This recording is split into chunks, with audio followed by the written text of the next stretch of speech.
Fala, meu amigo, minha amiga, seja muito bem-vindo a mais um editorial aqui do nosso canal. Esse é o nosso último editorial do dia, porém, não menos importante, o Brasil está pegando fogo. O ministro Alexandre de Moraes, hoje, recebeu duas notícias péssimas. Uma que envolve o Tagliaferro, outra que envolve o Jeffrey Chiquini. Teve que recuar. A gente vai falar sobre isso aqui com vocês. Também, além desses casos aí, né, que deixaram o ministro Alexandre de Moraes bem nervosinho, também, né, teve o caso que o Lula também tomou um revés grande na entrega do Prêmio Nobel para Maria Corina Machado. Adivinha quem foi que articulou a entrega para Maria Corina Machado, que deixou o Lula revoltado? Você não sabe? Calma que eu tô aqui para te contar. Vamos falar também do Adélio Bispo, meu amigo. Acabou de sair mais uma publicação agora, falando sobre o Adélio Bispo, que pode voltar para as ruas a qualquer momento. E eu vou te explicar tudo isso aqui nesse editorial. Então, antes de mais nada, seja muito bem-vindo. É sempre uma honra, é sempre um prazer poder estar aqui com vocês, discutindo um pouquinho mais sobre política, geopolítica, direto agora do Paraguai. Pois é, né? Passando alguns dias aqui, ficar 1 ou 2 meses no Paraguai para organizar aqui uma empresa para poder estar oferecendo aqui para vocês também, né, a consultoria para o Paraguai. Então, logo, logo a gente está oferecendo aqui para vocês. Combinado? Mas vamos entender o que está rolando, vamos saber o que está acontecendo no Brasil e no mundo? Então, vem comigo, vamos para a tela do aplicativo. Não se esqueça de inscrever-se no canal, curtir e compartilhar. Pessoal, este vídeo eu estou fazendo, né, utilizando o microfone do sistema, ou seja, do próprio tablet que eu estou usando aqui para fazer as gravações para vocês. E aí eu queria que você me desse sua opinião sincera, se o áudio está melhor nesse vídeo ou nos vídeos anteriores que eu estava utilizando o microfonezinho da Lark, da Holy Land, tá? Aí vocês me dizem aí, né, se o editorial anterior estava melhor ou se esse tá com áudio melhor. Comentário é importante pra caramba, tá? Coloca aí só pra gente saber, ok? Mas vamos lá. Pessoal, o que aconteceu? O ministro Alexandre de Moraes, ele determinou a retirada do advogado, tanto do Câmara, lá do Marcelo Câmara, que é o ex-assessor do Bolsonaro, assim como do Felipe Martins, numa decisão absurdamente arbitrária, que viola todos os preceitos do Estatuto da Ordem dos Advogados, do direito do devido processo legal, do contraditório, da ampla defesa, ou seja, jogou a advocacia no lixo. Pois é, mas até a OAB nessa aqui teve que se manifestar contra o Alexandre de Moraes e ele teve que recuar. Direito e Justiça urgente. Moraes recua e devolve a defesa de Felipe Martins. Quando a ilegalidade é exposta, né, e disposta de forma acachapante, até o poder absoluto sente o peso da lei. A verdade ainda tem força. Pois é, muito otimista, né? Essa publicação, porque infelizmente a gente está vendo o que está virando aqui na República das Bananas. Impedir que um réu mantenha os profissionais que ele próprio escolheu e negar o devido processo legal e comprometer a própria essência da justiça, graças à exposição pública dessa arbitrariedade, a ilegalidade foi corrigida a tempo e ainda que sem qualquer retratação de quem praticou o ato, né, um ato literal de abuso de poder aqui, né? Fica claro e escancarado. O Jeffrey Chiquini, ele gravou um vídeo falando aqui, né, sobre a situação desse processo e dando o devido mérito aqui à Ordem dos Advogados do Brasil. Eu, como advogado, né, falo que nessa aqui a OAB acertou. Acompanhe. Devemos ser justos quando há justiça. Quero aqui publicamente agradecer o presidente nacional da OAB, o doutor Simonetti, e a Ordem dos Advogados do Brasil, que interveio nessa arbitrariedade que nós, defesa do acusado Felipe Martins, sofremos. Acaba de sair uma decisão do ministro Alexandre de Moraes reconsiderando sua decisão de ontem e abriu prazo para que apresentemos as alegações finais em 24 horas. Decisão judicial se cumpre e se recorre. Como eu disse, por diversas vezes no decorrer do dia, nós não perdemos o prazo de alegações finais. Nós apenas questionamos novos documentos trazidos pela acusação. Por isso, que destituir os advogados de ofício dessa forma foi ilegal e injusto. A advocacia ganha com essa decisão. Nossas alegações finais já estavam praticamente prontas, não haviam sido apresentadas, embora ainda dentro do prazo, porque tínhamos uma situação incidental prejudicial de mérito que foi causada pela PGR. Foi a PGR que causou esse tumulto, trazendo novos elementos extemporâneos que não poderiam ser trazidos. Então, se houve algum tumulto processual, foi a PGR que causou. É básico que nas alegações finais você não traz novos elementos. E a PGR trouxe novos elementos. E nós, dentro do devido processo legal, questionamos isso dentro da lei. Mas, assunto superado, vamos cumprir a decisão, vamos apresentar nossas alegações finais, até porque já provamos durante a instrução a inocência de Felipe Martins. Então, o ministro reconsiderou a decisão.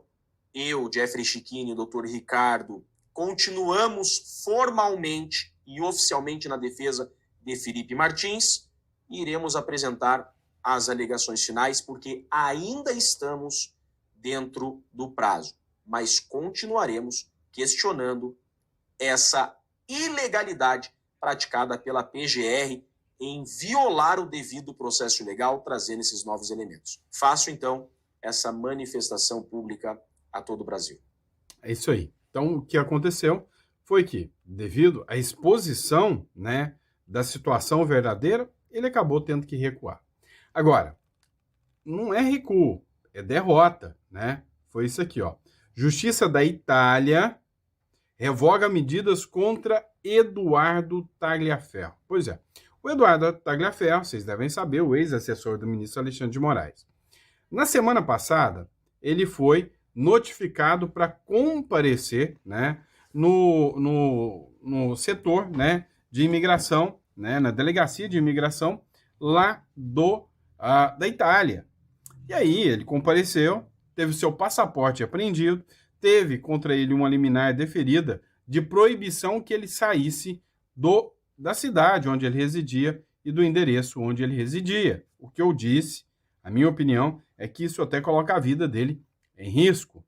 A Corte de Apelação de Catanzaro, na Itália, revogou todas as medidas cautelares impostas a Eduardo Tagliaferro.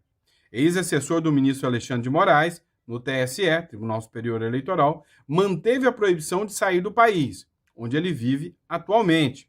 A justiça italiana analisa o pedido de extradição de Tagliaferro, investigado por vazar informações sigilosas do STF, né, Supremo Tribunal Federal. Na verdade, só uma correção aqui na matéria, o Tagliaferro, ele não é acusado de vazar informações do STF, tá? Ele é acusado de vazar informações do Tribunal Superior Eleitoral, tá? Então, ele estava no TSE, ele atuava no TSE, no Tribunal Eleitoral, sobre as ordens do ministro Alexandre de Moraes, que atuava ali como, né, presidente do TSE, à época, inclusive, de 2022. Então, o Tagliaferro, né, não era assessor ali do STF, mas do TSE. As medidas cautelares determinavam sua permanência em residência fixa e proibiam a saída do país, inclusive o passaporte apreendido, tá? Tanto o brasileiro quanto o italiano. Com a nova decisão, a Corte entendeu que, depois do interrogatório com Tagliaferro, bastaria manter a proibição de deixar a Itália, para assegurar que o investigado não fuja de eventual extradição para o Brasil. Ou seja, somente agora ele é proibido de deixar a Itália, não tem mais a obrigação de ficar na cidade, né, que ele se encontrava. Vamos lá, pessoal. Vocês viram, né, que a Maria Corina Machado venceu o Prêmio Nobel da Paz. essa matéria aqui foi muito esclarecedora. Lula é o grande derrotado do Prêmio Nobel da Paz. Muita gente na expectativa que quem fosse ganhar o Prêmio Nobel da Paz seria o Donald Trump, né? Principalmente em virtude né, do fim da guerra de Hamas, né, e Israel. E isso aí, todo mundo contava uma situação assim provável, que o Donald Trump merecia essa vitória. Mas alguém que merece mais do que o Donald Trump chama-se Maria Corina Machado, a opositora do Maduro lá na Venezuela. E ela sim teve todo o mérito, ela merecia, ela, sem sombra de dúvidas, né, uma mulher que fez o papel dela ali de guerreira, né, em relação, né, a tudo que está acontecendo com o Maduro. O antagonista fez essa matéria e escreveu o seguinte: por Rodolfo Borges, era Trump que buscava obsessivamente o prêmio nesse ano, mas o petista iniciou o governo com a mesma campanha e se posicionou errado, sobretudo, inclusive, sobre a Venezuela. Então, era o sonho de consumo de dois, né? Era o sonho de consumo tanto do Trump, como era o sonho de consumo também do Lula, né? Do petista. Só que o petista queria, e cada dia mais ele foi se afastando, inclusive em relação à Venezuela, e o mundo passou a ver o Lula com péssimos olhos. A turma da esquerdalha, essa turma radical, começou a expor sua cara, sua face, como essa turma que ficou só defendendo Hamas, defendendo Maduro, entre outros. Glauber Braga reclama de Nobel para Corina. Que vergonha, é o que disse o Glauber Braga. Olha só, abre aspas, olha que vergonha. A vencedora do Nobel da Paz é quem apoia a presença de embarcações militares dos Estados Unidos na costa da Venezuela, para ameaçar uma guerra contra o seu próprio país. Maria Corina Machado comentou a ação imperialista em tom religioso, dizendo: Trump não está jogando, disse em seu perfil no X o deputado, que passa por processo de cassação no Conselho de Ética e Decoro Parlamentar. Então a grande questão é: quem és tu, né, Glauber? Quem és tu que está por um processo de cassação por agredir, né, uma pessoa dentro da própria Câmara dos Deputados, para falar assim da Maria Corina Machado? E aí deve incomodar um pouquinho, né, que fala que ela está ameaçando, apoiando o Trump, que está ameaçando guerra no seu próprio país. Tá com medo do Eduardo Bolsonaro levar o Nobel da Paz também? Duvido muito que isso vai acontecer, tá? Mas olha, outra matéria do antagonista. Quem mais fez a cobertura de forma séria foi o jornal O Antagonista. Lula, uma farsa democrática diante de Maria Corina Machado. O jornal exaltou muito a vitória da Maria Corina Machado, mas exaltou muito mesmo. E acabou com o Lula, falando que o Lula é uma vergonha, é um mentecapto por estar apoiando o Maduro, foi quem chancelou, né, o golpe do Maduro lá na Venezuela, e a Maria Corina Machado levou todos os méritos. E que o Lula chegou a ofender a Maria Corina Machado, chamando ela de chorona. A Marina aqui, acho que é Marina Silva, né? Maria Helena, né? Marina Helena, ela concorreu, né, à eleição ali pelo Novo de São Paulo. Ela fez um vídeo impecável falando sobre a Maria Corina Machado e Lula. Dá uma olhada. Lula deu um recado à Prêmio Nobel Maria Corina Machado em março de 24, logo antes das eleições fraudadas na Venezuela. Eu só disse a vocês que houve aqui nesse país, eu fui impedido de concorrer às eleições de 2018. Ao invés de ficar chorando, eu indiquei um outro candidato e disputou as eleições. Sim, o nosso presidente comparou ter sido preso por corrupção com a perseguição brutal que acontece na Venezuela. Disse que Maria Corina estava chorando. A resposta da guerreira foi na lata. Eu chorando, presidente Lula? Você está dizendo isso porque eu sou mulher? Você não me conhece. Eu estou lutando para defender os direitos de milhões de venezuelanos que votaram em mim nas primárias e dos milhões que têm o direito de fazê-lo em eleições presidenciais livres, nas quais derrotarei Maduro. Você está compactuando com os abusos de um autocrata que viola a Constituição e o Acordo de Barbados que você afirma apoiar. A única verdade é que Maduro tem medo de me confrontar, porque sabe que o povo venezuelano está nas ruas comigo hoje. Não foi a primeira vez que Lula passou pano para a ditadura de Maduro. Dá uma olhada. Citou a Venezuela e Nicolás Maduro. Eu queria aproveitar a oportunidade para o senhor esclarecer por que o senhor, seu governo e parte da esquerda brasileira tem tanta dificuldade em considerar a Venezuela uma ditadura. Olha, deixa eu lhe falar uma coisa. A Venezuela, ela tem mais eleições do que o Brasil. A Venezuela, desde que o Chávez tomou posse... As eleições não garantem democracias, né, presidente? Deixa eu lhe falar uma coisa. O conceito de democracia é relativo para você e para mim. Quem quiser derrotar o Maduro, derrota na próxima eleições. Agora vai ter eleições. Derrote. Essas declarações dizem tudo sobre o tipo de democracia defendida por Lula. Compartilhe esse vídeo. Não podemos esquecer. Pois é, né? Então, assim, a gente passa, né, por essa vergonha sem precedentes, né, que é ter um presidente que ofende, assim, né, a Prêmio Nobel Maria Corina Machado. Mas aí vem, né, o Maduro.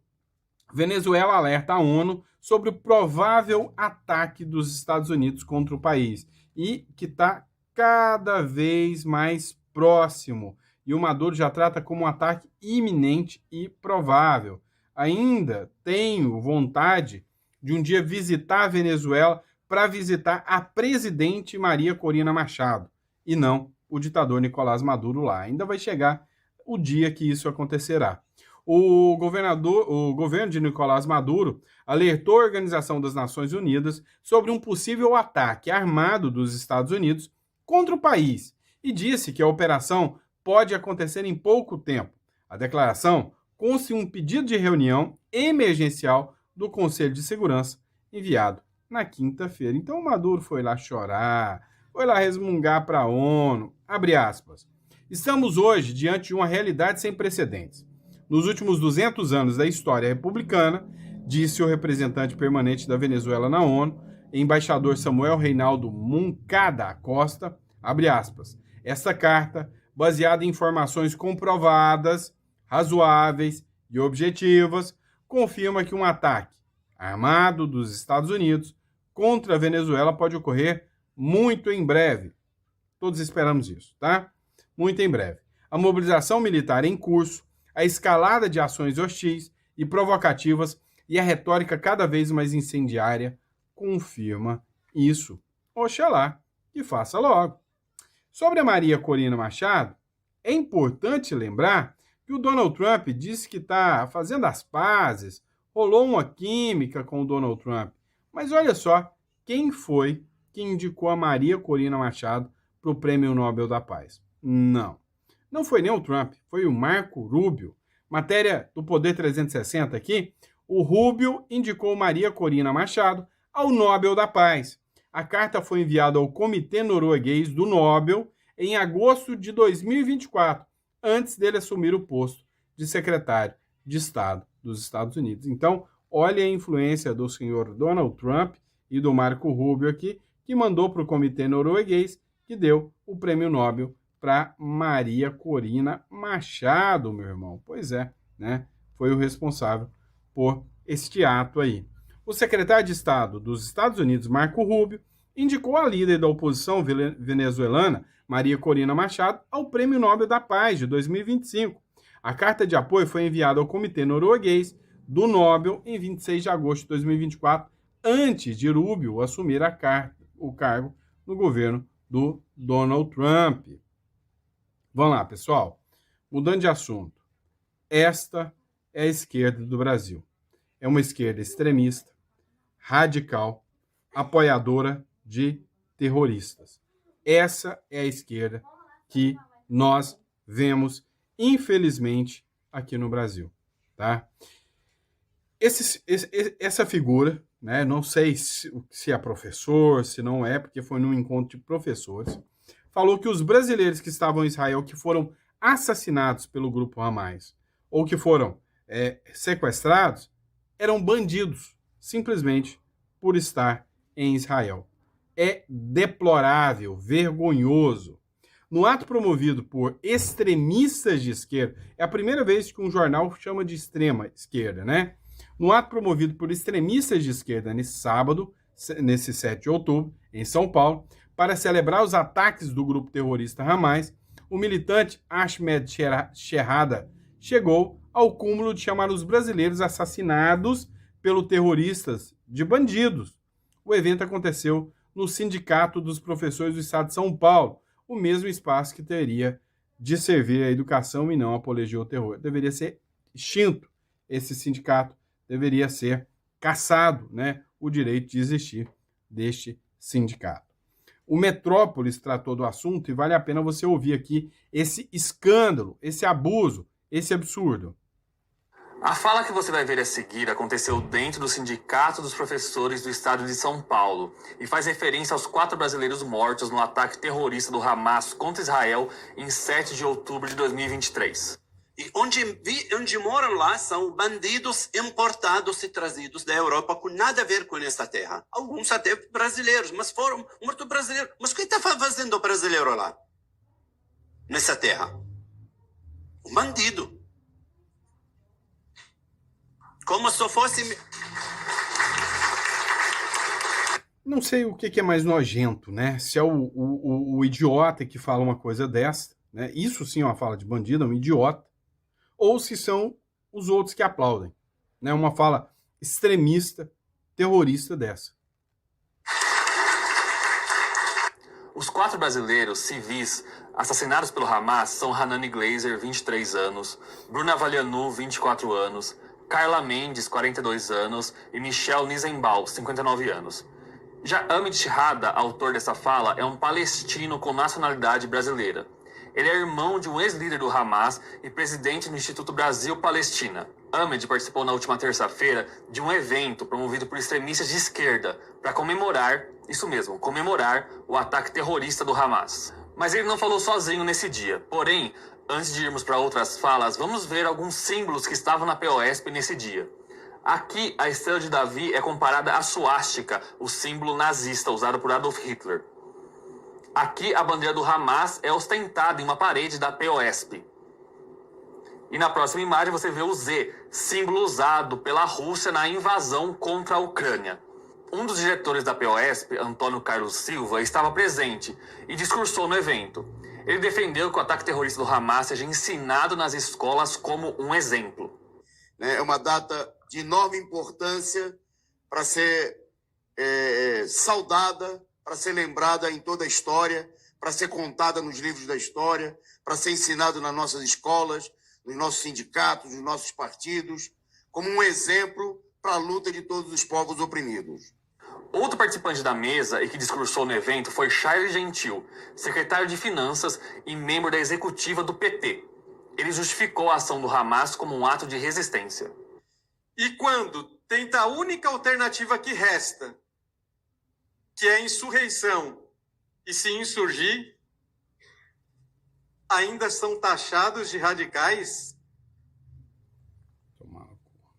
O direito à resistência, como foi colocado aqui, ele existe. Os dirigentes do PCO, partido que organizou o ato, também falaram em defesa do maior massacre de judeus desde o Holocausto. Nós estamos vivendo aqui a reação do sionismo e do imperialismo à vitória espetacular que foi o dia 7 de outubro. Queria recordar que quando, num sábado, dia 7 de outubro de 2023, eu acordei e fui ver a imprensa e eu tive um momento de alegria que só foi comparável na minha vida política ao momento que eu vi as tropas do Vietnã do Sul entrarem em Saigon, expulsando os norte-americanos de lá. O evento terminou com a execução da Internacional Socialista, um hino clássico de movimentos socialistas e de esquerda em todo o mundo. Pelo adiantado da hora, nós vamos cantar só 2, até o segundo refrão da Internacional, e sigamos firmes nessa luta. Vamos lá então, companheiros. Muito obrigado.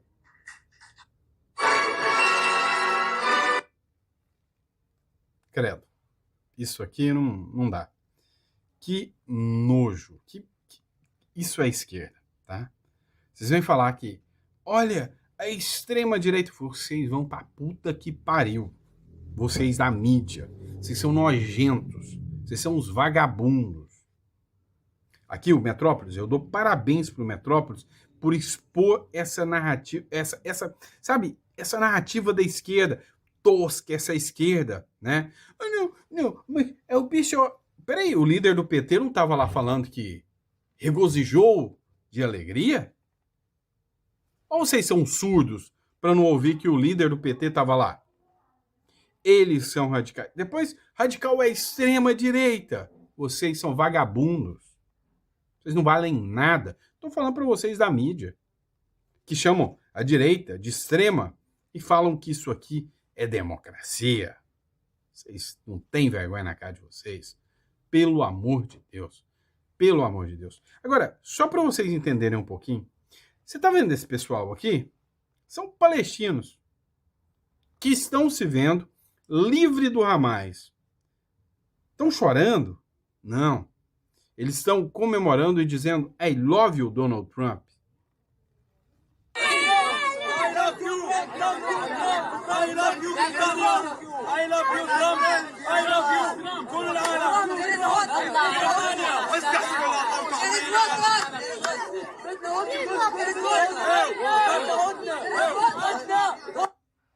Pois é, né? Hoje eu me senti um pouquinho mais envergonhado, né, de ser brasileiro, ao ter que ver, né, a cara dessas figuras, esse tipo de gente existindo no nosso Brasil, né, livres para poder falar o que bem entende. Enquanto que qualquer coisa que alguém da direita fala, né, é cadeia na certa, né? Ah, mas é o PCO. Não vamos pôr a culpa só no PCO, não. As falas desse Rui Costa aí, já vi outras falas dele coerentes, já falei isso, mas isso aqui é nojento. É nojento esse tipo de fala aqui. Simples assim.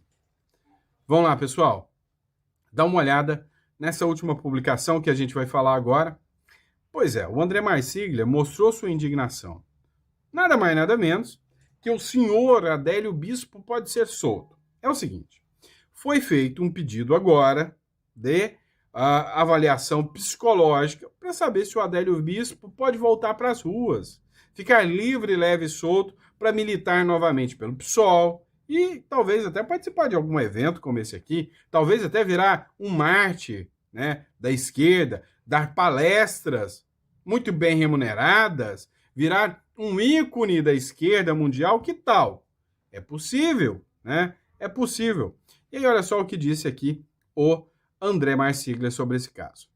O Adélio, que tentou matar o Jair Bolsonaro, tá para ser solto. E o Jair Bolsonaro, que quase foi morto pelo Adélio, não pode botar o pé fora de casa. Aí você vai dizer, por quê? Porque ele simplesmente fez posts, fez lives, e isso foi entendido como um atentado muito forte à democracia. E vamos lembrar, como aqui disse a Paula até anteriormente, o Jair Bolsonaro está hoje há 15 dias ilegalmente preso. Ele já está ilegalmente preso desde o início disso tudo. Mas, incontestavelmente, de forma ilegal, ele está há 15 dias preso porque ele, no inquérito, ele está preso domiciliarmente e as restrições impostas a ele que resultaram na prisão domiciliar, todo esse conjunto de fatos jurídicos foi definido dentro do inquérito do qual ele foi excluído. Então, se ele foi excluído do inquérito, tudo o que contra ele foi imposto cai imediatamente. O Moraes deveria ter revogado de imediato essa prisão há 15 dias atrás e não o fez. A defesa, 2 dias depois, pediu e até agora o Moraes vem ignorando. E vem ignorando de propósito, porque ele já decidiu contra o Jair Bolsonaro diversas outras coisas, outras medidas, outros pedidos posteriores a esse da defesa e não esse feito para que a sua prisão fosse revogada. Então o Brasil é isso daí. Você tem o Adélio que quis matar o Bolsonaro sendo solto e você tem o Jair Bolsonaro que quase morreu nas mãos do Adélio preso por ter falado e agora preso ilegalmente porque o Moraes não se digna a revogar a sua prisão ilegal. Essa é a história do Brasil. E vale dizer, o Adélio, ele é o único lobo solitário que nós temos hoje no país. Todo mundo pro Moraes, absolutamente não tem ninguém que não seja uma organização criminosa, uma milícia. Eu nunca vi um país com tanta organização criminosa e milícia como a que passa por dentro da cabeça do Moraes.